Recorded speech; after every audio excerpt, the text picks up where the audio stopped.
Hey everybody, this is Phil Town. And this is Danielle Town. Welcome to the InvestED podcast, where we talk stock investing. Indeed. Which isn't really stock investing, is it? It's not really stock investing. What we're is talking it? about buying pieces of businesses. Yes. That's what we're really doing. Other people do stock investing. So if you want to watch stock investing, you can go over and watch Jim Cramer on Mad Money in the U.S., or tons and tons and tons of people talk about stock investing, which is, in my view, mostly a form of speculation, hoping things go up and following the market and doing all kinds of clever things. And sometimes it works. But if you want to really make a lot of money in over a long period of time and end up with a great retirement, what we're talking about here is something developed by a strategy developed by Ben Graham, who said, you know what? Really, it's not stock investing. It's buying a small piece of a business. And you need to look at it like a business, like you're actually going to own that thing. Small piece of a business. And that Mr. Market, who controls the prices of these businesses, the whole market controls the price, is a manic depressive. This is Ben Graham from back in 1930s, is emotional and can get very emotionally out of whack in either direction of exuberant, in which case he'll pay ridiculous prices for your companies if you want to sell them, or depressed, in which case he will sell you wonderful companies at ridiculously low prices. And the whole key to investing in this strategy we call Rule 1, which for Warren Buffett's, there's only one rule of investing: don't lose money. We focus on buying companies when they're cheap and selling them when they're expensive. And Mr. Market helps us do that. So that's what this is all about. You know what this reminds me of? I remember when we were promoting our book, InvestED, and I was doing a ton of interviews, and somebody said to me like, oh, so you don't choose, like, I can't remember, what is it people do? They're like buying and selling, or, like there's some term for that. Anyway, this person said like, so you like to pick stocks instead of doing that. And I just had this visceral reaction, and I was just like, no, I don't pick stocks. Like, what a weird, and they were trying to say it in a nice way, like Warren Buffett picks stocks to this person. And I just had this really strong reaction of like, no, that's not at all. It's not obviously not what Buffett does, but I'm not picking stocks. That's great. I'm curious what your reaction is to that. Great. I feel the same way. I read that term, picking stocks. Yeah. If somebody said it to me and that's what we do, I would object. I would say, no, it's not really what we do, because it sounds like you're sort of speculating, I'm going to pick this one and pick that one and hope they go up. And I think the other option is diversification, right? You're just diversifying across maybe that was the opposite of what they were trying to say. Yeah, there was something else, like you don't diversify, you pick stocks, or you don't buy an index, stocks. You pick stocks. I think that was it. Stocks. It was roughly that context. And some people are going to say that with a certain derisive tone, because no, but this was not derisive. Right, true, but there is a strong argument out there academically that's not possible to, quote, pick stocks successfully, because the academics have this theory that we've talked about for years, modern portfolio theory, which is still somehow widely taught and is, of course, totally subscribed to by the regulators. The Securities Exchange Commission will not even permit their advisors to offer the opportunity to their clients. This is crazy. They won't even let them offer the opportunity to have a low-risk, high-return investment. The SEC believes... That's just because you think it's low-risk, high-return. Well, I can prove it. It's not a theory. Sure. Oh my God, this is exactly the problem that the modern portfolio theorists had with Warren Buffett. I mean, Let me we've had finish this because you just raised this whole issue here. Okay, go ahead. And this spectrum that there's no such thing. It's Warren Buffett's portfolio has puzzled academics for a long time, because he has this really enormous rate of return above the stock market, and yet has a beta, which is the modern portfolio theory way of seeing how much risk you have in your portfolio. He has a beta that's lower than the market, which means his beta is lower. His risk, according to them, is lower than a broadly diversified mutual fund or an index. So in other words, if you say that the index risk is 1, Buffett's risk is half of 1 or 3/4 of 1. And that doesn't compute. You can't have twice the return of the stock market, which is what Buffett has. Not twice the money, twice the compounded annual growth rate, which is bazillion times more money. Big word, bazillion. And that can't happen according to modern portfolio theory. So they had to puzzle out why, and we've talked about why here before. Can I translate that a little bit into English? Yes. So beta, we actually did 1 or 2 episodes entirely on what beta is, but I will badly define it as volatility of price. And that's not actually strictly what it is, but it's they use the volatility of the price as a proxy for risk. And the reason they do that is that if you're somebody who's owning a share of stock for a week or a day or 10 minutes or 1 second, then the amount that the price moves is probably going to matter a lot to you. And if you're somebody who owns it for 10 years, the amount the price moves is probably not going to matter that much to you, which is the Buffett situation. And I completely agree with you that investing in Warren Buffett's portfolio is a low risk, high reward opportunity. And that is why so many people have done so and have been highly recommended to do so by their investment advisors. And that is buying a share of Berkshire Hathaway. But, ignoring, of course, the problem of price versus value. Ignoring, of course, the problem of price versus value. What does that mean? That means that the advice of a financial advisor to go buy Berkshire Hathaway to participate in Buffett's genius is only good advice if you're buying Berkshire at a reasonable price. Oh, yeah, if you pay too much, it's stupid advice. But of course, the advisor who's telling you to do that does not have a concept of price being different than value. His concept is price and value are the same. And so he can always advise you to go buy Berkshire and feel like he's giving you good advice. Yeah. And sometimes it is good advice, sometimes it isn't. But where I differ from this concept that across the board, somebody who's choosing companies and buying them for the long term is going to be a better investment than diversification or the index or whatever else. Every single time, I don't agree with that. I think it depends entirely on who the person is. I agree totally. So, but what you don't, maybe it's just a wording situation, but when you say this strategy is so much better than other ones, yes, that's the strategy, but wielded by somebody who is good at it. It's like Fair saying enough. Somebody who's a neurosurgeon, yes, brain surgery is important in many situations, but wielded by a terrible neurosurgeon is most likely going to kill you. And wielded by an incredible neurosurgeon is most likely, depending on the situation, right? But you guys get it. Now, most likely going to save you. Taking your metaphor the next step, then, yes. Well, I guess the way I'm thinking of is that if you do this and you do what we're talking about, then you're sort of like a board certified neurosurgeon. I feel like a board certified neurosurgeon most of the time.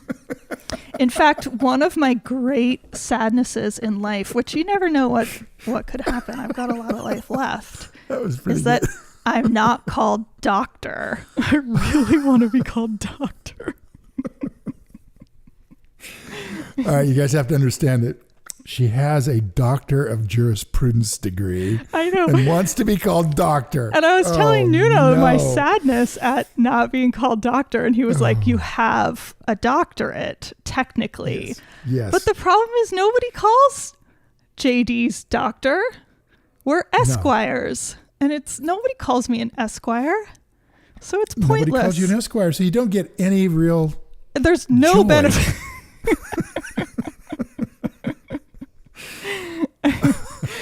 I actually have a friend who's a lawyer. Perhaps in terms of calling ourselves neurosurgeons, board certified neurosurgeons, we took it a step too far. Yeah, I'll buy that. All I right, have a lawyer friend who, after he graduated, I won't say who this is, but everybody who knows him will know, put Esquire in his email address, his like personal email address. Outstanding. ESQ. Yeah, that's what it is. ESQ. And I was kind of like, that is simultaneously the lamest thing I've ever heard. And also, I'm a little bit jealous and kind of want to do it. Right. Exactly. I get it. Well, obviously, the thing that we're both probably laughing at, you guys, is that when we compare ourselves to board certified neurosurgeons by using what really amounts to a pretty straight up easy investing strategy, we're really overstepping reality substantially. We're not that smart. No, but I disagree. I do think there's something. What do you think? Really smart? I think you're really smart. Yeah. Oh, why would I spend all this time talking to you if you weren't really smart? Silly. I think there's a difference between being really smart and having a lot of experience. Yeah, there's a difference, but both things are important. Well, I guess. I mean, I find that Buffett's saying that if, really a 160 IQ gets in the way of good investing more than it helps. The more that I read about investing and practice investing, the more I agree with that, because I need to this makes me sound like I'm saying that I'm smart, so I'm going to take this back. But you can just really overthink this thing. That's what I was going to say. I overthink it way too much. You can come up with every reason not to do something, and because you're super smart and can look into it, and you paralyze yourself by analysis, right? Paralysis by analysis. Yeah. So you've met me. Okay. Oh, we all do it, honey. It's really easy to. You should see when 3 or 4 of us get together in the room doing an analysis. I have been in that situation. We can get really into it. But at the end of the day, that problem usually occurs because we're trying to do something that's too hard. The company's just too hard. We're stretching, and particularly this last 5 years has just been a sort of rule one nightmare, if you will, given the market continually being pushed up by market interaction from the Federal Reserve in the U.S., the printing of massive amounts of dollars by the Fed and deficit spending to the tune of trillions of dollars by the U.S. government has resulted in just a deluge of U.S. dollars around the world, driving up all assets and far beyond where they should be. Today, by comparison, the price of the stock market today is about 2 times U.S. GDP. The price of the U.S. stock market, it's about 2x U.S. GDP. And historically, meaning virtually the whole time Warren Buffett was an investor until recently, the last 20 years, not even 20, the last 10 years. So his entire investing career, the relationship between the price of the whole stock market and GDP was 1 to 1 or less. Mm-hmm. And so here we are at a market that's, for whatever reason, principally just the overprinting of money, has been driven, for lack of better places to put the money, straight up to really 2x over historical rates. So this market can fall a long ways, I guess is what I'm saying. And it's very difficult to be my kind of an investor, your kind of an investor, Warren Buffett's kind of an investor safely. You have to really stay disciplined in this market. And you can see it in Buffett's portfolio. I mean, he's really bought 3 companies in the last 3 years. That's it. Big time bought, yeah. Yeah, I mean, the rest of the portfolio is being driven by Ted and Todd, who are running $10 billion each out of a $300 billion portfolio. No, one of them, though, isn't investing anymore. I can't remember which really? one. Shoot. Not keeping up with it. Yeah, he moved to manage one of the companies. Oh, and I, of course, am blanking on which one and which company right now. But interesting. Yeah, he's in operations now. Yeah. Well, I mean, Buffett right now is sitting on $142 billion, which is right at the world record he's ever had. And that record only happened in the last 3 or 4 years. So he's been at 140 billion, then down to 100 billion when he bought Apple and Chevron and Oxy, and then back up again as cash flow comes in. So he's sitting on a ton of money. Just to make that relative comparison, 10 years ago, having 20 to 40 billion was max. And now he's at 140 billion. You so mean it's just saying max cash? Max cash. So it's just very difficult for the best investor in the world to find something to own. And I mean, I granted, Buffett does say that if he only had $1 million to invest, he'd be making 50% a year, but that's a genius. Okay, so I can't do that. It's tough. I mean, it really is tough. It's do you hard think to. I interrupted you. Go ahead. Well, it's hard to for me. It's hard to both have a lot of cash available to buy if things crater, and at the same time keep up with the market. Right? Those two things are hard to do. So if we're using half of the cash, if we're using half of the assets we have, holding the other half in government bonds, we really have to have the half we're investing in companies do twice as good as the market in order to keep up with the market. I'm lost because never ever has keeping up with the market been a goal. Well, this is the first time I've ever heard you talk about that. You've always said, like, who cares? I've ever talked about it. Right. Okay. Well, I'll take a deep breath here and put the truck in reverse. Maybe this is a good reset. You're 100% right. A little bit of that financial news has made its way into your brain because you're right. I've inadvertently wandered into institutional imperative land.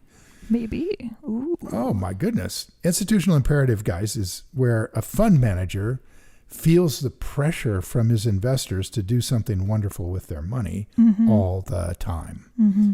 Buffett talks about it like people in the stands yelling at him, "Swing, you bum."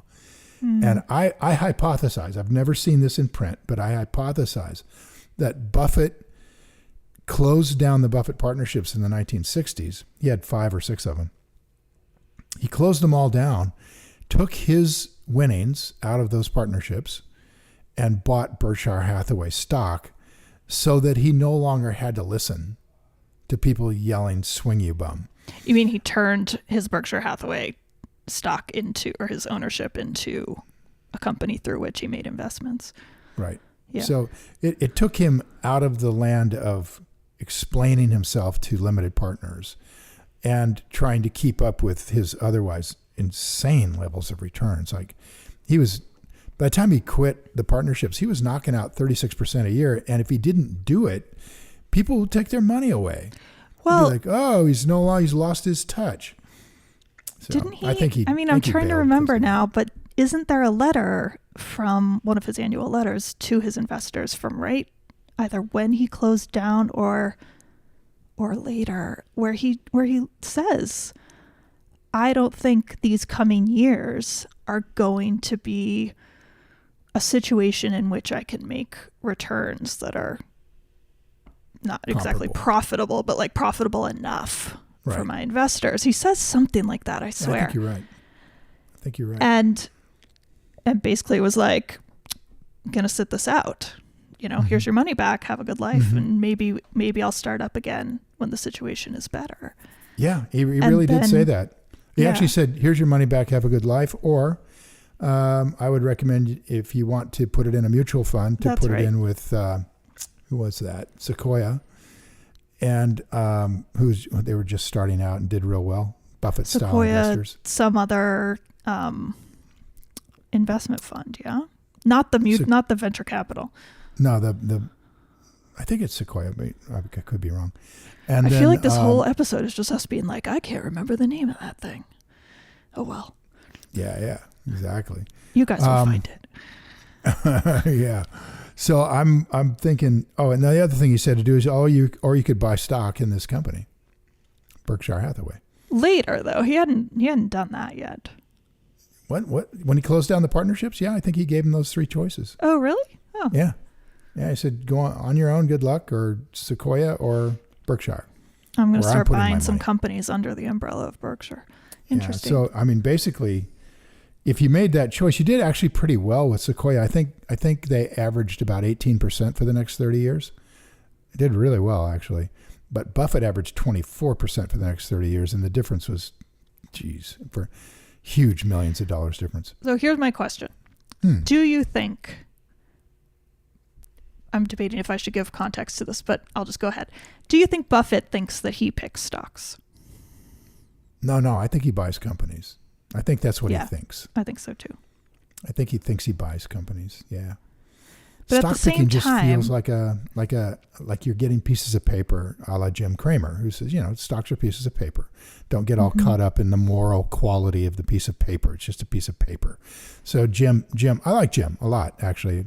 We've met. He runs a great show. Well, and part of that, so I don't watch him, but part of that is like you can sell at any time. Don't get sucked into it. You're not attached. Sell it if you don't like it. Don't be making moral judgments here. This is not morality issues. These are public companies. If you want to buy a smoking company, it's not a smoking company. It's a piece of paper, Altria. And if you want to have a railroad train company, it's not a railroad. It's a piece of paper, right? So that, and Jim very famously got into it when there was this battle between a couple of major hedge fund guys over a company that was doing multi-level. And one thought multi-level is heinous and a pyramid scheme and really takes advantage of poor people. And the other thought, it's just a company and they're doing fine and I'm going to buy it. And so it turned in. So Kramer got on the air and was just was like, this like a David Einhorn?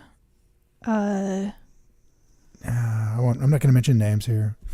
You guys can figure it out later. Oh but my God. This it's episode's driving me crazy. I have to look things up now. Oh, We can't just not remember anything. Well, what I do you remember the name of the company or just don't want to say it? Yes, I do. I'm not going to say it. Why can't you say the name of the company? I just don't want to stir it all up again. It's, Kramer basically said, and here's my point. Kramer basically said there's no place in investing for this sort of moral, the moral code. Why are you moralizing about this company?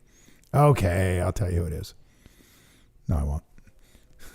I'm literally trying to Google it right now. Okay, you go Google away. Well, I continue this seems to do like a our ridiculous podcast. hidden thing.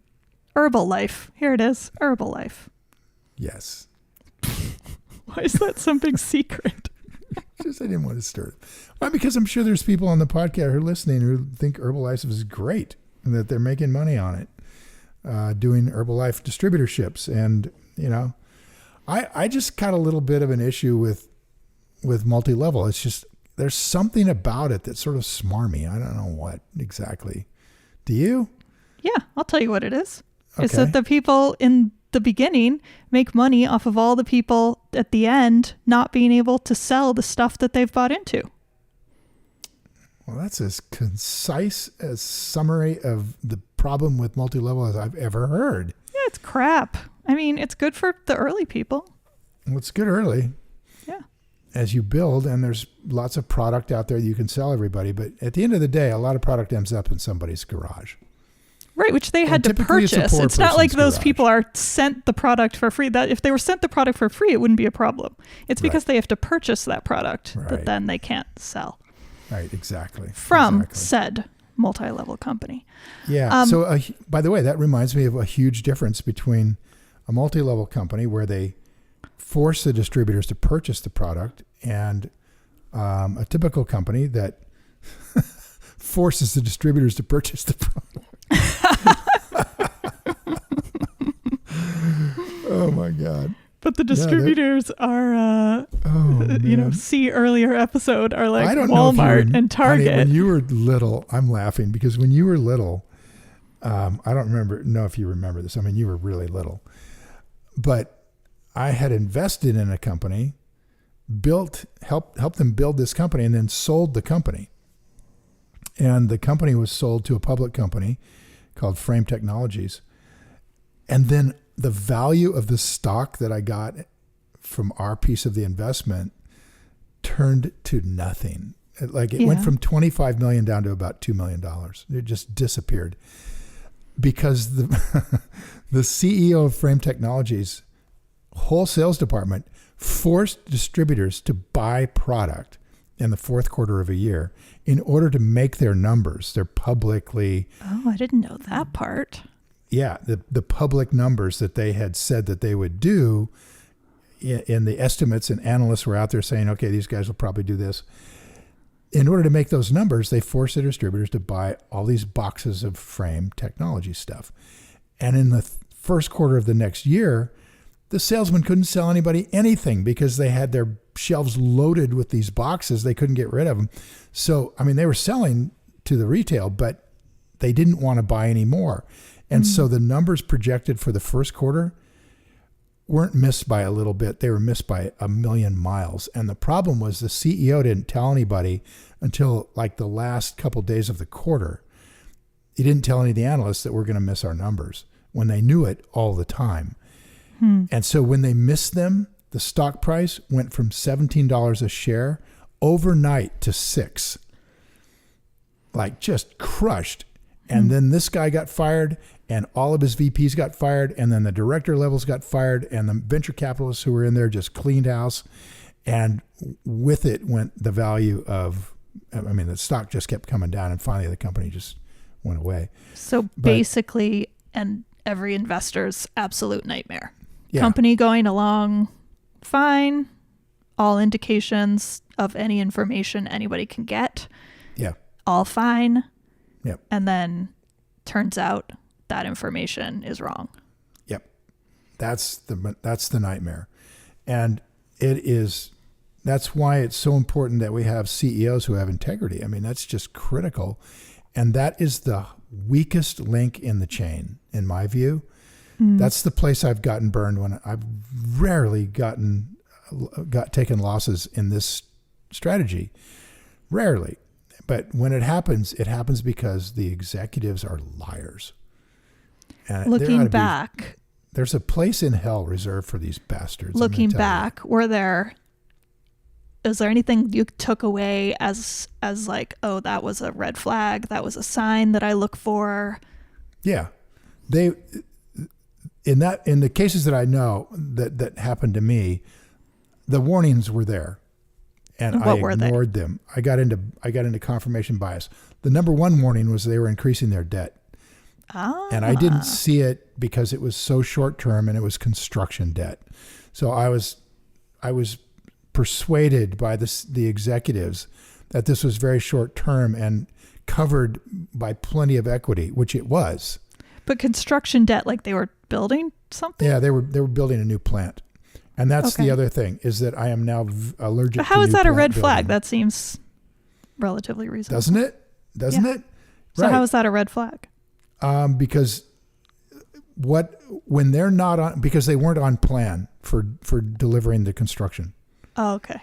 As soon as they weren't on plan, I should have been, boops, big red flag. Is that because you think they were using the funds in other areas? No, I think they're having trouble that they weren't disclosing, technological trouble. Okay. Building the plant. And they weren't disclosing that. So they just were like, we've had some construction delays because, the shipment of steel or whatever. And they were just making up BS and lying about it. And then what happens is these things, it's a little bit like the problems people have in an airplane. When someone crashes an airplane, it is almost always because they get caught up in an issue and forget to fly the plane and lose track of the other issues. And that's kind of exactly what's happening here. These executives got caught up in an issue and then they forgot to fly the plane. And what happened is they had a loan, a small loan, $400 million, in a multi-billion-dollar company. $40 million to an Australian lender that was backed by the price of zinc. Wait, this is a different company. No, this is the same company. So it was backed by the price But of zinc. You've had two companies that related to the price of zinc? No. Just one. I'm just giving you one example here. We're still on Frame Technologies, right? Huh? Frame Technologies. No, we're talking about a whole different company. Oh my gosh. Okay. Sorry, I shifted gears on you. I didn't. Wow. Yeah. Such a bad transition, but it was. Wait a second. At what point did we move from Frame Technologies to, are we saying the name of the other company? Yeah, Horsehead. Okay, so at what point did you move from the first one to the second one? Somewhere in there. Yeah. Somewhere in there. When I was talking about red flags. Yeah, red flags, because then you said that they had construction debt, and I was like, that's a weird thing. I Was see. that about Frame Technologies? No. If we edited, terrible, we could wasn't delete it? this, but we're not going to because we don't edit. That's a bad transition. Sorry, everybody. That's probably confusing to everyone. But what I want to... Okay. Red flags on Frame Technologies would be much, much harder. That's what I'm asking. Yes. Yes, harder. exactly. So I was giving you my easy one where I should have seen that. And now let's go back over to Frame Technologies. Okay. What could I have done on hindsight, right? Call a distributor. I'm drinking my water, but yes, exactly. Just check in with a distributor. And they would have been happy to tell me, we got a ton of this stuff from the Why fourth would quarter. anybody ever do that? Like, was there any indication that this was happening in any way, that they were getting the distributors to buy stuff? Right. Good question. So this is a job for board members. This is what a board member should be doing. A board member should be verifying what they're hearing from the CEO. Otherwise, any CEO could get away with anything, right? But board members don't do that. Therefore, so the theory of investing in public companies is that you have a board of directors who represent you, the owner of the company, when in fact, in reality, they do not. They're cronies of, many of them are cronies of the CEO. Great. And that leaves, hold on, I'm coming back to it. Okay. And that means that you don't really have anybody watching out for your investment. That should be. You have to do it yourself. And that means you have to act like an owner of a small business who's checking on the CEO to make sure that they're actually doing things right. So you just got a few key performance indicators, KPIs, that you need to know about that particular industry in order to be an owner in the industry. You don't want to be somebody that doesn't understand what important numbers you have to be watching. So obviously one important number would be, how are earnings? Another one is cash flow. But there are other things in industries that are important. For example, are the distributors moving product? And if not, then you're going to have a problem. And you could be ahead of that problem, months ahead of that problem, if you're checking with the distributors of the business that you own. So there's things you should be doing. For example, if you own Urban Outfitters, you remember Urban Outfitters? Sure. That's one of the first investments I did based on you guys. Because we were in LA and you were looking at Urban Outfitters and they had this line coming all the way through the store. I don't even remember that. But it's like, damn, you guys were like, we're standing in line for this. It's going to be awesome. And I'm like, we stood in line guys? at Urban Outfitters? Yeah, in the Flower Mall and near the Beverly Center. Yeah, LA. I do not remember that. That's funny. yeah. So I'm like, wow, this is an interesting investment. So if I own Urban Outfitters, don't you think it would behoove me to drop into an Urban Outfitters once in a while? Yeah. Yeah, pay attention. Well, if I dropped into an Urban Outfitters, let's say in 2014 or something, I might have seen an empty store. Nobody there. Sure. You see what I mean? And I do, but I'm missing how, like, as somebody who was actively in negotiations with Frame Technologies, what were the flags? Like, okay, you're saying like I could do diligence better. Yeah. But was there any sign? Was there any like number that was a little off? Was there something, anything that as an investor we can look for? Because you're getting quarterly numbers and they were good at the end of the fourth quarter, and you don't have the first quarter numbers yet. So in that 3-month period, the whole thing went to crap. I mean, that is just insane. Isn't that scary? Even in hindsight, nothing to look back on. No, the CEO was lying. Everybody was lying. Gosh. Yeah, which makes me very skeptical of Silicon Valley investments, because those guys will lie their butts off if they feel like their jobs are in jeopardy. Well, that was number one. And number two, Frame was still a company that was growing. It had only been public for about a year or two. Yes. That was my next comment. So you wouldn't have been invested in them, and neither would I. Right. And so for a small company, it is possible to have a shift that quickly. But for a huge company, I'm not sure it is possible to have a shift that quickly without any sort of indication in financials coming out. Like it's very hard to slow a gigantic aircraft carrier. And it's Right. really easy to stop a rowboat. Oh, yeah. Good point. Yeah. So that's the beauty But of that's frame not to say technologies, like the giant companies haven't hid, horrific and by the numbers way, in the past. just so everybody understands, back in those days, I was doing some substantial amount of venture capital and mezzanine financing. So I was doing a lot of other kinds of investing than what we're calling Rule 1 investing. Mm-hmm. Much more aggressive, much more early stage stuff. Whoa. Should we wrap this up with an indication to what we were actually going to talk about today? Because that's kind of a good segue. How did we end up clear over here? I have no idea. But it's we next time are going to talk about penny stocks. So, which is kind of actually appropriate given I'm just talking about more aggressive early stage. Welcome to the penny stock market, where you can get aggressive early stage companies that are actually public and you can buy into them. And we'll talk about that next time. Yeah, it should be like subtitle, terrifying or terrifying. It's all in the inflection. That's okay. Right. Cool. Thanks, everybody. Bye. Bye. Time to go play.